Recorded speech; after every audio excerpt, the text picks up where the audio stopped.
There's much talk these days about elections being held fairly soon in Pakistan. But with me today to talk about elections, his party's position in politics today, and other interesting things is Chaudhry Aitzaz Ahsan. Chaudhry Aitzaz Ahsan is a member of the National Assembly and a member of the Central Executive Committee of the Pakistan People's Party.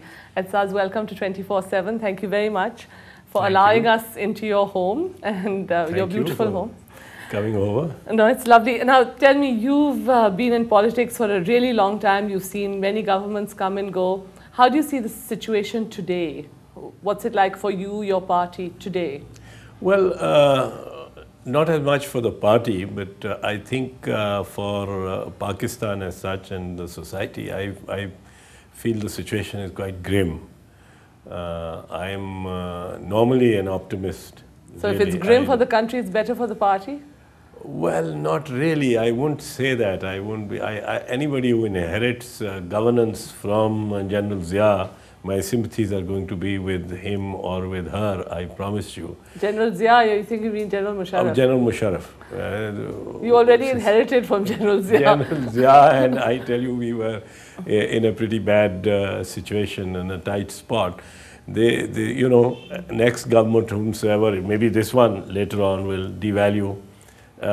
When we inherited from Zia, and the Ziais, we had to accept very stringent IMF terms, which had already been signed in.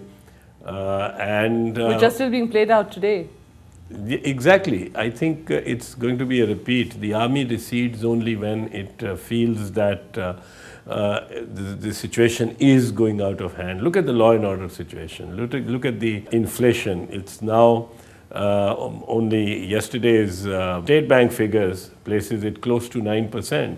But food inflation is even higher than that. Food inflation is much higher. I mean, in the basket, the food and essential items are, they've gone through the roof. Yeah. And the poor man, really, not just the poor man, unfortunately, it's even the middle class. I know I have people come to my house or to my office driving a Suzuki, and they come, and honestly they come and they say, I can't educate my third child because the first two, they want them to go to private schools, obviously, but that's the expectation you let them into. And the man can't pay for his third child to read in the same school. Well, that's frightening. But you said that when a military government gives way, do you see this government giving way? Not willingly, of course, but I think the general is running out of options and fast. Is that why he's now talking, or maybe he's not, or maybe no one is, but the perception is that there's a dialogue between the People's Party and the general, and you're smiling now, so obviously there's a big dialogue. No, there isn't a dialogue. There's no dialogue. It's just the double speak on the part of the government. You know, they have one voice, Sher Afghan, saying that there's a deal about to be clinched. And there is Aitzaz Ahsan saying there's no deal, there's no question of a deal. And the general has come out, I think, expressly also by saying that the exiled leaders have no role to play in the politics of Pakistan. What about the ones in the country? But that's as much a deal wrecker from our point of view, from the perspective of the Pakistan People's Party.